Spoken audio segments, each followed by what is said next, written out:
بسم اللہ الرحمن الرحیم نحمدہ ونصلی علی رسولہ الکریم والحمد للہ رب العالمین۔ باب بیان فضل صوم المحرم و شعبان والاشہر الحرم، یعنی محرم، شعبان اور حرمت والے مہینوں کے روزے کی فضیلت۔ عن ابی ہریرہ رضی اللہ عنہ قال قال رسول اللہ صلی اللہ علیہ وسلم افضل الصیام بعد رمضان شہر اللہ المحرم وافضل الصلاة بعد الفریضہ صلاة اللیل، رواہ مسلم۔ حضرت ابو ہریرہ رضی اللہ عنہ سے روایت ہے کہ آپ صلی اللہ علیہ وسلم نے ارشاد فرمایا، رمضان کے بعد افضل روزہ اللہ کے مہینے محرم کا روزہ ہے، اور فرض نماز کے بعد افضل نماز تہجد کی نماز ہے۔ مسلم نے اس کو روایت کیا۔ محرم یہ قمری سال کا پہلا مہینہ ہے، تو اس کے روزے کے بارے میں فرمایا کہ رمضان کے بعد سب سے زیادہ فضیلت والا یہ روزہ ہے۔ تو بعض علماء نے اس سے مراد یوم عاشور لیا ہے، یعنی یوم عاشورہ کا روزہ سب سے افضل ہے، اور بعض کے نزدیک مطلقاً محرم کے مہینے میں روزے رکھنے کی فضیلت پر اشارہ ہے۔ پھر آپ صلی اللہ علیہ وسلم نے محرم کے بارے میں فرمایا شہر اللہ، یعنی اللہ کے مہینے۔ تو کیا صرف محرم کا مہینہ اللہ کا ہے، باقی مہینے نہیں؟ تو اس کا یہ جواب ہے کہ محرم کے مہینے کی مزید فضیلت کو بیان کرنے کے لیے اللہ پاک کی طرف اس مہینے کو منسوب کیا، جیسے کہ بیت اللہ، ناقۃ اللہ وغیرہ۔ یہ نسبت جو اس لیے کی جاتی ہے تاکہ اس کی فضیلت کو خوب بیان کیا جائے۔ پھر آپ نے فرمایا افضل الصلاۃ بعد الفریضہ صلاۃ اللیل، یعنی فرض نماز کے بعد سب سے افضل نماز رات کی نماز ہے۔ تو اس پہ بھی ایک اشکال ہوتا ہے کہ فرض کے بعد تو سنت موقدہ کا درجہ ہے، نہ کہ نماز تہجد کا۔ تو پھر یہ تعویل کی جاتی ہے کہ فرض کے اندر ہی واجب اور سنت موقدہ وغیرہ داخل ہیں، کیونکہ یہ جو اس کی سنت موقدہ وغیرہ ہوتی ہیں یہ فرض کی تکمیل کے لیے ہوتی ہیں۔ اس کے بعد سب سے افضل نماز تہجد کی ہوگی، یعنی جیسے فجر ہے، فجر کی جو 2 سنتیں ہیں اس کو ہم نماز ہی میں داخل کر دیں گے، فجر ہی کی نماز میں۔ اسی طرح ظہر کی جو ہم 12 رکعت عام طور پہ پڑھتے ہیں، تو ظہر کی نماز 4 فرض نہیں بلکہ ہم اس کے جو دوسری 8 رکعت ہیں، یعنی اس کے سنت موقدہ اور سنت وغیرہ نوافل، تو اس کو بھی نماز ظہر ہی میں داخل کر دیتے ہیں۔ تو گویا کہ فرض نمازوں کے بعد پھر جس نماز کا درجہ ہے وہ نماز تہجد ہے۔ اور بعض علماء یہ فرماتے ہیں کہ مشقت اور ریا و نمائش سے پاک ہونے کے لحاظ سے تہجد کی نماز فرض کے بعد سب سے افضل ہے، اور تاکید اور اہمیت کے لحاظ سے سنت موقدہ فرض کے بعد سب سے افضل ہیں۔ وعن عائشہ رضی اللہ عنہا قالت لم يكن النبي صلی اللہ علیہ وسلم يصوم من شهر اکثر من شعبان فإنه كان يصوم شعبان كله وفي رواية كان يصوم شعبان إلا قليلا، متفق علیہ۔ حضرت عائشہ رضی اللہ عنہا سے روایت ہے کہ نبی کریم صلی اللہ علیہ وسلم کسی مہینے میں شعبان سے زیادہ روزے نہیں رکھتے تھے، آپ شعبان کا پورا مہینہ روزے رکھتے تھے۔ اور ایک روایت میں آتا ہے کہ آپ سوائے چند دنوں کے شعبان کے باقی روزے رکھتے تھے، متفق علیہ، یعنی بخاری اور مسلم نے اس پر اتفاق کیا۔ شہر مصدر ہے، اس کا مطلب ہوتا ہے نیا چاند یا مطلقاً چاند۔ شہر کا مطلب مہینہ بھی آتا ہے، اور اس کی جمع اشہر یا شہور آتی ہے۔ اس حدیث کا مطلب یہ ہے کہ آپ صلی اللہ علیہ وسلم شعبان کے مہینے میں اکثر روزہ رکھتے تھے، اور کبھی ایسا بھی ہوا کہ آپ نے شعبان کے پورے مہینے کا روزہ بھی رکھا ہے۔ اور بعض علماء یہ فرماتے ہیں کہ ایک سال آپ صلی اللہ علیہ وسلم شعبان کے مہینے میں اکثر دنوں کا روزہ رکھتے تھے اور دوسرے سال پورے شعبان کا روزہ رکھتے تھے۔ تو جس طرح جس نے دیکھا اس نے اسی طرح سے روایت کر دیا۔ تو ہمیں اس سے یہ معلوم ہوا کہ آپ صلی اللہ علیہ وآلہ وسلم شعبان کے مہینوں میں روزوں کی کثرت کرتے تھے۔ تو اس سے شعبان کے روزوں کی فضیلت معلوم ہوئی۔ اور ایک روایت میں آتا ہے کہ اس مہینے میں اعمال رب العالمین کے دربار میں پیش کیے جاتے ہیں۔ تو آپ صلی اللہ علیہ وآلہ وسلم نے اس بات کو پسند فرمایا کہ جب اعمال بارگاہ الہی میں پیش ہوں تو آپ صلی اللہ علیہ وآلہ وسلم روزے کی حالت میں ہوں۔ تو اس سے شعبان کے مہینے میں روزے رکھنے کی حکمت معلوم ہوئی۔ مگر امت کو بطور شفقت آپ صلی اللہ علیہ وآلہ وسلم نے نصف شعبان کے بعد روزہ رکھنا منع فرمایا تاکہ رمضان کے مہینے میں کمزوری نہ آ جائے اور رمضان کے روزے جو ہیں وہ اچھی طرح سے رکھے جا سکے۔ عن مجیبہ الباہلیہ عن ابیہا او امیہا، حضرت مجیبہ باہلیہ روایت کرتی ہیں اپنے والد سے یا اپنے چچا سے، انہو اتا رسول اللہ صلی اللہ علیہ وسلم ثم انطلق، کہ وہ آپ صلی اللہ علیہ وآلہ وسلم کی خدمت میں حاضر ہوئے پھر چلے گئے۔ فَأَتَاهُ بَعْدَ سَنَةٍ، اور پھر ایک سال کے بعد آئے۔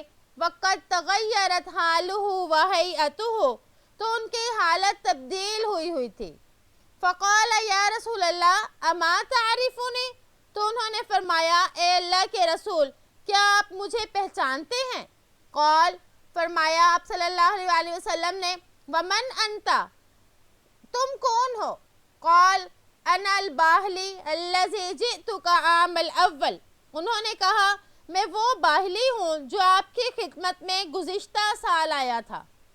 قال فما غیرک وقد کنت حسن الحیہ، تو آپ صلی اللہ علیہ وآلہ وسلم نے فرمایا تم میں یہ تبدیلی کیسے آ گئی؟ تم تو اچھی صحت والے تھے۔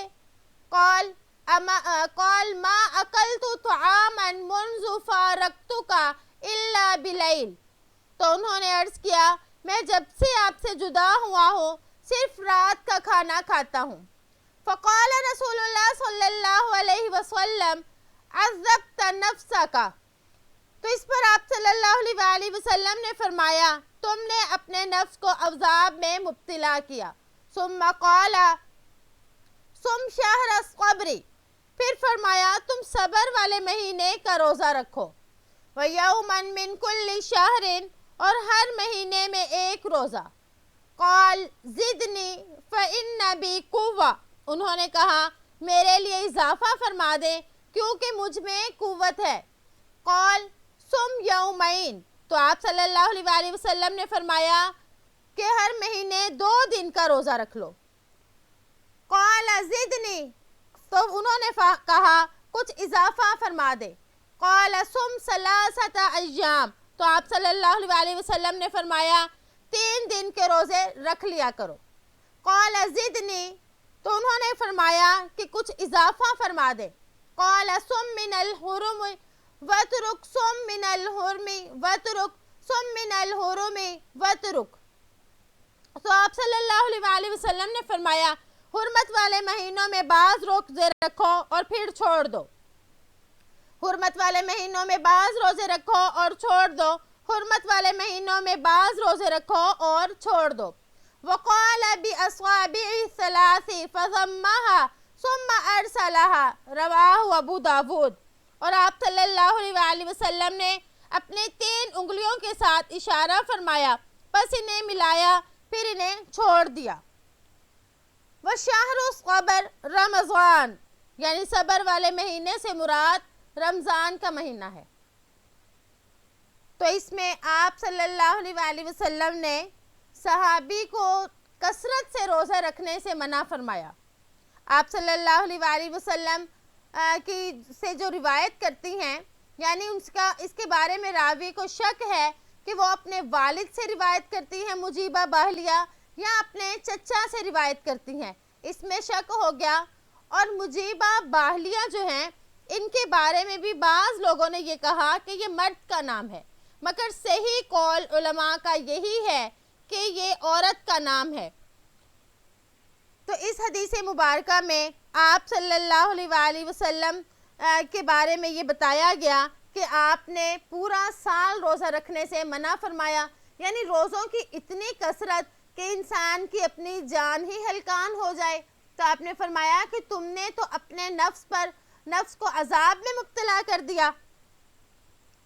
تو اس وجہ سے آپ صلی اللہ علیہ وآلہ وسلم نے اس عمل کو پسند نہیں فرمایا، بلکہ آپ نے یہ فرمایا کہ آپ پورے سال میں رمضان کے روزے رکھ لیا کریں۔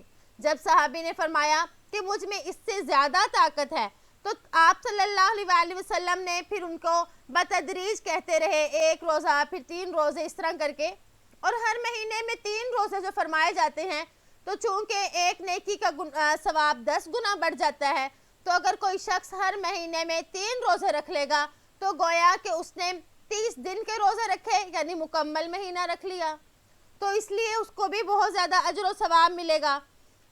تو یہاں پر آپ صلی اللہ علیہ وآلہ وسلم نے انہیں یہ فرمایا کہ حرمت والے مہینے، یعنی اگر ان مہینوں میں کچھ روزے رکھ لو گے تو یہ بھی بہت ہیں۔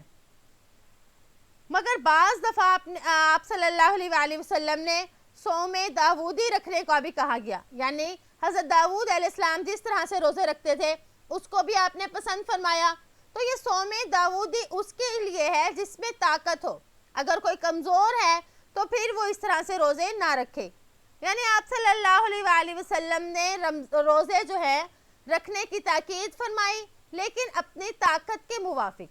اگر کوئی شخص نفلی روزے کثرت سے نہیں رکھ سکتا تو وہ جو سنت اور جو مستحب اور سنت روزے ہیں صرف انہی کو رکھ لے، جیسے کہ یہ حرمت والے مہینوں کے آگے جیسا ہم نے ابھی پڑھا، محرم کے مہینے کے، اسی طرح شعبان میں۔ تو آپ صلی اللہ علیہ وآلہ وسلم کی اگر ان سنتوں پر عمل کر لیا جائے تب بھی بہت ہے، اور اگر کوئی اتنی طاقت رکھ سکتا ہے کہ وہ زیادہ سے زیادہ روزے رکھے تو اس کے لیے یہ بہتر ہے۔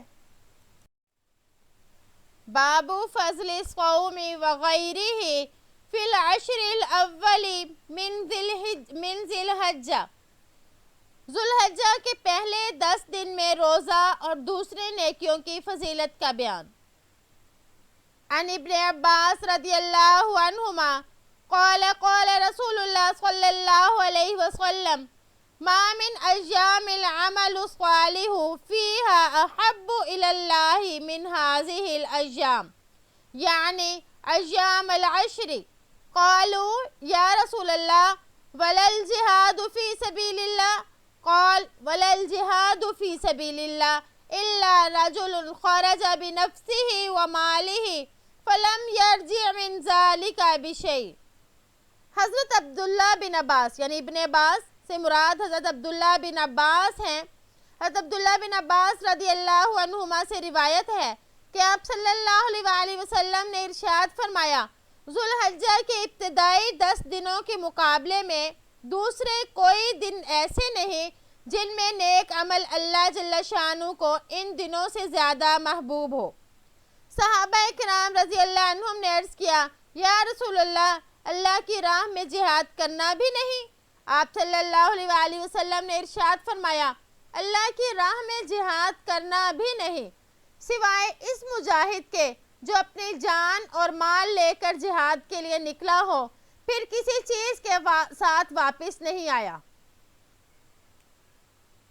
تو اس میں ذو الحجہ کے 10 دنوں کی فضیلت کو بیان کیا گیا کہ آپ صلی اللہ علیہ وآلہ وسلم نے فرمایا کہ ذو الحجہ کے ابتدائی 10 دنوں کے مقابلے میں دوسرے کوئی ایام ایسے نہیں جن میں نیک عمل اللہ کو ان دنوں سے زیادہ محبوب ہو۔ تو ذو الحجہ کے ابتدائی 10 دن ایسے ہیں کہ اس میں حج کے ارکان کی ادائیگی ہوتی ہے۔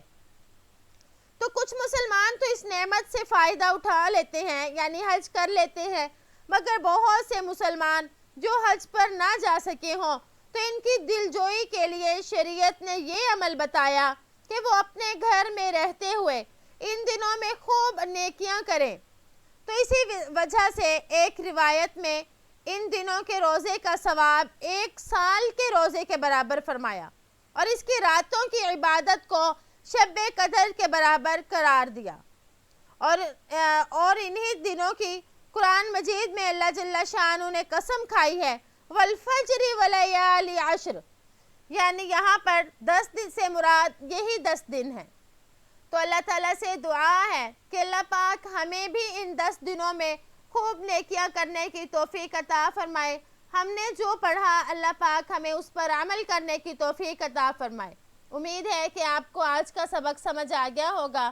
السلام علیکم ورحمۃ اللہ وبرکاتہ۔